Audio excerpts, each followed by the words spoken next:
मध्य प्रदेश में कांग्रेस जहां एक तरफ प्रत्येक कार्यकर्ता को जोड़ने का प्रयास कर रही है, तो वहीं उनके वर्षों पुराने कार्यकर्ता पार्टी के ही वरिष्ठ नेताओं पर आरोप प्रत्यारोप लगाते हुए पार्टी छोड़ रहे हैं। कांग्रेस के महासचिव से लेकर तमाम पदों पर रहे वरिष्ठ नेता ने भी पार्टी से किनारा करते हुए मीडिया से चर्चा कर सवालों के जवाब दिए हैं। 30 साल पुराने नेता राकेश सिंह यादव ने पार्टी छोड़ते ही प्रदेश कांग्रेस अध्यक्ष जीतू पटवारी और प्रभारी हरीश चौधरी पर गंभीर आरोप लगाए हैं। यादव ने कहा है कि कांग्रेस अब लोकतंत्र नहीं बल्कि तानाशाही चला रही है।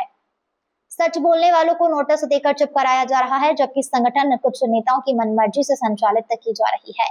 उन्होंने दावा किया है कि राज्यसभा चुनाव की हार के लिए जीतू पटवारी और हरीश चौधरी जिम्मेदार है। यादव ने यह भी आरोप लगाया है जीतू पटवारी प्रदेश अध्यक्ष बनने के योग्य नहीं है, वरिष्ठ नेताओं का अपमान करते हैं। उनके नेतृत्व में कांग्रेस अगले 15 वर्षों तक सत्ता में नहीं लौट पाएगी। टिकट वितरण और संगठन संचालन को लेकर भी उन्होंने गंभीर आरोप लगाए हैं। कांग्रेस छोड़ने के बाद भाजपा में जाने की संभावना से भी उन्होंने साफ इनकार नहीं किया है। देखिए, आज से लगभग 30 से 35 साल हो गए मैंने कांग्रेस पार्टी में निस्वार्थ अपनी काम करा, ईमानदारी से काम करा, अनेक लोगों के साथ विभिन्न पदों पे काम करा। लेकिन पिछले 50 साल में पहली बार ऐसा देखने में आया जो प्रदेश अध्यक्ष बने जीतू पटवारी, वो उस पद के लिए डिजर्व ही नहीं करते थे। वो बड़े नेताओं की पसंद हो सकते हैं, लेकिन पद की जो गरिमा होती है उसके अनुरूप नहीं थे।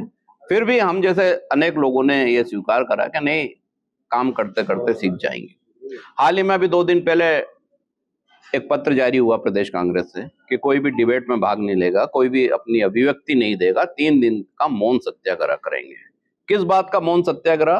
कि जो आरोप ट्रस्ट को लेके मुख्यमंत्री पे लगाए हैं उसके लिए कोई जवाब आपको नहीं देना, आपको चुपचाप रहना, क्योंकि मीडिया आपका साथ नहीं दे रहा है। मैंने जब सवाल पूछा कि मीडिया साथ नहीं दे रहा, तो आपने सबूत क्या दिए? आपने कोई सबूत दिए कि ट्रस्ट में जमीन देने में ये घोटाला हुआ या ये दस्तावेज हैं? तो जवाब आज तक नहीं मिला। जवाब में मुझे नोटिस देके ये बोला जा रहा है कि आप अपना स्पष्टीकरण दें कि आपने 2 दिन टीवी पे डिबेट क्यों की। बोलना अभिव्यक्ति की स्वतंत्रता है। कांग्रेस के संविधान में इस तरह के पत्र निकालने की कोई भी अधिकृत धाराएं नहीं है। आजादी के बाद आज तक कभी कांग्रेस ने मीडिया का बहिष्कार नहीं किया। इस विषय पे डिबेट की मनाही है। ये जो आरोप लगाए हैं जीतू पटवारी ने कि 500 करोड़ का घोटाला हुआ है, अब अपने ही आरोप में अगर फंस गए हैं जी। ट्रस्ट को लेके उन्होंने एक भारत न्यास ट्रस्ट है, उसको लेकर आरोप लगाया है, जिसमें दिग्विजय सिंह जी ने साफ तौर पे स्पष्ट कर दिया था कि ये ट्रस्ट गवर्नमेंट की है, गवर्नमेंट की जमीन एक डिपार्टमेंट से दूसरे डिपार्टमेंट को दी है। ऐसी अनेक जमीनें कांग्रेस के शासन में अर्जुन सिंह जी ने, दिग्विजय सिंह जी ने, बॉम्बे हॉस्पिटल है, सोनकच का तीर्थ है, गोमटगिरी है, तमाम हॉस्पिटल हैं, अन्य संस्थाएं उनको दी हैं।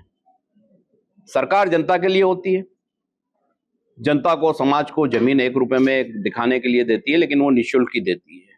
ये भ्रष्टाचार नहीं है, ये घोटाला नहीं है, और इसके लिए एक पढ़ा लिखा होना बहुत जरूरी है। और दुर्भाग्य से हमारे जो प्रदेश अध्यक्ष हैं उनकी पढ़ाई लिखाई संदेहास्पद है, क्योंकि उनकी जन्म तारीख ही 2-2 है। तो वो कितने पढ़े लिखे हैं ये तो भगवान ही जाने, क्योंकि उनको ना दस्तावेज समझ में आते हैं, ना उनको कागज समझ में आते हैं। समझ में आता है कि कोई अगर सच बोल रहा है तो उसको कैसे नोटिस देके चुप कराए। जब ये नोटिस दिया गया तो मैंने बेहतर ये समझा कि सबसे पहले मैं कांग्रेस से इस्तीफा दूं, क्योंकि अगर मैं इस्तीफा नहीं दूंगा तो मैं अपनी बात नहीं रख पाऊंगा, मैं अपनी बात बोल नहीं पाऊंगा। राज्यसभा चुनाव सीधे सीधे हारने का दोषी कौन है?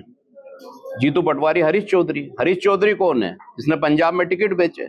जीतू पटवारी कौन है? जिसने संगठन सृजन में लगातार पैसे लेके अध्यक्ष बनाए, पूरा संगठन सृजन का बंटाढाल कर दिया। और राहुल गांधी वो धृतराष्ट्र बन गए हैं जो खुली आंखों पे पट्टी बांध रखी, और उन्होंने अनेक दुर्योधन पैदा कर दिए हर राज्य में, जो कांग्रेस को ही खा गए।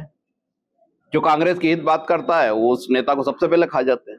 अब आपका राजनीतिक भविष्य क्या है? देखिए, राजनीतिक भविष्य तो बात की बात है। अभी तो मैं सिर्फ अपनी बात ये रख रहा हूँ कि जिस कांग्रेस को इतने समय हमने काम करा जनता के मुद्दों को लिया, आज वही कांग्रेस में नोटिस देके ये बोला जाता है कि आप जनता की बात नहीं उठाएंगे, आप कोई बात पे चुप रहेंगे, मीडिया का बहिष्कार करेंगे।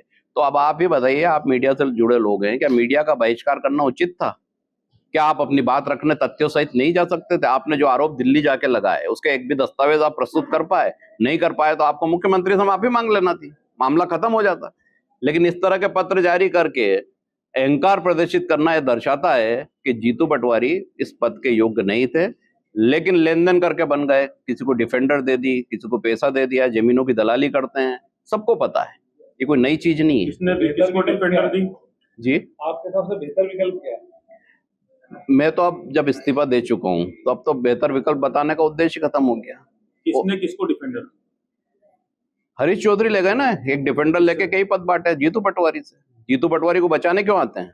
वसूली करने हर बार आते हैं, मीटिंग करने, कार्यकर्ताओं के फोन नहीं उठाते हैं, स्टारबक्स की कॉफी पीते हैं, आम आदमी के पास जाते नहीं है।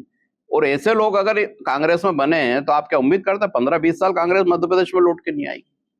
नगरीय निकाय चुनाव है, 16 महापौर में से एक भी महापौर जीतने की स्थिति नहीं है।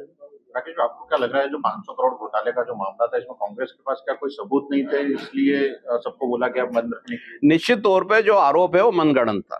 अगर सबूत होते तो ईमानदारी से वो दिल्ली की प्रेस कॉन्फ्रेंस में लेके आ जाते। सिर्फ झूठ बोल के रील बनाना और अपने आप को साइकिल चला के नेता दिखाना, तो खुद ही 40,000 से हारे हुए अपनी विधानसभा में। मध्य प्रदेश में कांग्रेस को कैसे जिताएंगे? खुद पार्षद का चुनाव लड़े तो इंदौर में नहीं जीत सकते, ये स्थिति उनकी है। अक्षम बम वाला कांड उनने करा, मीनाक्षी नटराजन वाला कांड उनने करा, 2 कांड होने के बाद भी AICC सो रहा है, उनको होश ही नहीं है। तो इसका AICC क्यों नहीं एक्शन लेता राहुल? बहुत क्यों मेहरबान है राहुल? देखिए बहुत साफ है। आपको ध्यान होगा दिल्ली में एक FIR दर्ज हुई KC वेणुगोपाल के खिलाफ, 420, 67, 68, 120 की। हरियाणा में एक आदमी उद्योगपति के वाइफ से पैसे ले लिए टिकट देने के, अधिकृत FIR है, कोई आरोप नहीं लगा रहा हूँ। तो जब ऐसे लोग बैठे हैं वेणुगोपाल जैसे जो पैसे लेकर टिकट बांट रहे हैं, तो पटवारी के ऊपर वर्दस्त है उन लोगों का। इसलिए तो वो दिग्विजय सिंह का अपमान करते हैं, इसलिए कमलनाथ का अपमान करते हैं, अन्य नेताओं का अपमान करते हैं, क्योंकि उनको मालूम है कि इस बार एक पोटली और देके आ जाऊंगा तो ये भी बात खत्म हो जाएगी। और जबकि मध्य प्रदेश में जो रीढ़ की हड्डी है, राहुल गांधी जी तो उनके समर्थन में आपने तो कई बार पत्र भी लिखा है ऊपर। मैंने एक लाइन बोली ना कि राहुल गांधी जी ऐसे धृतराष्ट्र हैं जिनकी खुली आंखों पे पट्टी बंधी है और उन्होंने अनेक दुर्योधन पैदा कर दिए हैं, तो वो अब उससे पट्टी को खोल ही नहीं पा रहे हैं। तो ये उनका दुर्भाग्य है और कांग्रेस का भी दुर्भाग्य है। राकेश जी, आप ज्वाइन कर रहे हैं बीजेपी? नहीं, मैंने अभी ये बताया आपको कि जो बात थी कि मैंने कांग्रेस से इस्तीफा दे दिया है, कांग्रेस का प्राथमिक सदस्यता से आज मैंने इस्तीफा दे दिया है। वो नोटिस हालांकि मुझे मिला भी नहीं, लेकिन जब बात आई तो अगर हम ईमानदार हैं तो हमें लगता है कि ऐसे लोगों के साथ काम करना संभव नहीं है। अब भविष्य क्या होगा, भविष्य में क्या होना है नहीं होना है, इसकी मेरी अभी किसी से कोई चर्चा नहीं हुई है। जो होगा वो सामने होगा, नहीं होगा तो मैं आपके सामने उपलब्ध हूँ। बीजेपी में क्या अभी मेरी किसी से कोई बात ही नहीं हुई, मैं अभी कोई बीजेपी आपसे आगे कोई चर्चा नहीं, अगर कोई बात होगी जबकि बात है, लेकिन आज तो कुछ भी नहीं है। आप यादव महासभा के भी सदस्य रहे और मोहन यादव भी उसी बोर्ड में मेंबर है, तो क्या आपकी उनसे चर्चा हुई है? नहीं, मेरी कोई बात नहीं हुई और मेरे ख्याल से मेरी 15-20 साल से उनसे कभी कोई चर्चा नहीं हुई, मेरा कोई तालमेल भी नहीं है। यादव होना एक समाज के नाते है, वो अपनी जगह, लेकिन ऐसी कोई बात हो के प्रेस कॉन्फ्रेंस नहीं हो रही है, सीधी सीधी प्रेस कॉन्फ्रेंस है।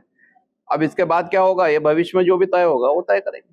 पदों में प्रदेश महासचिव 2 बार रहा, उसके पहले प्रदेश सचिव रहा, यूथ कांग्रेस में रहा, NSUI में रहा, कई पदों पे रहा हूँ, कई जगह का प्रभारी रहा हूँ। कमलनाथ जी से बात हुई इस्तीफे को लेकर? आपने नहीं, मैंने इसलिए चर्चा नहीं की। कमलनाथ जी आप नहीं, चाहे कमलनाथ जी हो, दिग्विजय सिंह जी हो, जब उनकी हालत ही मध्य प्रदेश में ऐसी कर दी है कि उनकी बात सुनी नहीं जा रही है, ना उनको सम्मान दिया जा रहा है, तो मैं मेरा रोना लेके उनके पास जाऊं वो भी उचित नहीं लगता ना। जब अगर उनकी बात का सम्मान रह रहा हो तो मैं उनसे बोलूंगा मेरे साथ ये हो रहा है, उनका ही सम्मान नहीं है तो फिर मेरे तो बात ही खत्म हो गई। उनको भी छोड़ देना चाहिए क्योंकि बीच में नहीं, देखिए ये उनका विषय, मैं नहीं किसी को सलाह दे सकता। मैं मेरी बात कर रहा हूँ कि मुझे ऐसा लगा कि इन लोगों के साथ अब काम करना संभव नहीं है। मैं पैसे की दलाली भी नहीं कर सकता हूँ, ना मैं ब्रोकरेज कर सकता हूँ, ना संगठन का पैसा पद देने का ले सकता हूँ। जीतू पटवारी को कल को अगर प्रदेश अध्यक्ष पद से हटाया जाएगा तो क्या आप दोबारा आएंगे? नहीं, अब विषय समाप्त हो गया ना, अब ये कोई रोज का खेल तो है नहीं। देखिए कोई भी निर्णय, भी लोग आए हैं गए, नहीं लोग आए हैं गए अपनी जगह, वो अलग चीज होती है, लेकिन भविष्यवक्ता भी नहीं हूं मैं। आपको मैं बताऊं कि मेरा काम, मुझे काम करना है अगर जनता के बीच, और राजनीति अगर मेरा उद्देश्य पैसा कमाने का नहीं है तो मुझे काम करना है, तो वो मैं जीतू से दिक्कत है आपको? तो नहीं, जीतू से दिक्कत नहीं। जीतू जैसे बहुत सारे दुर्योधन यहाँ बहुत सारे हैं, एक नहीं है, ढेर सारे हैं। राकेश भाई, क्या और भी कार्यकर्ता आपके संपर्क में हैं जो पार्टी छोड़ने की तैयारी? नहीं, मैं किसी को ना बोलता हूँ ना करता हूँ। मेरा विषय था, मैंने अकेले आके आपको रखा, मैं चाहता तो 10, 20, 50 लोग लेके आता और दिखाता, वो मैं नहीं करता हूँ। वो नाटक जीतू पटवारी करते हैं, वो करते रहे, उससे उनको कुछ हासिल नहीं हुआ है। जिस तरह की गाड़ी में खड़े होकर हाथ दिखाना और राहुल गांधी बनना, उससे राहुल गांधी बनने से भी कुछ नहीं होगा, क्योंकि नतीजा शून्य है। जीतू पटवारी की अध्यक्ष बनने की कहानी क्या है?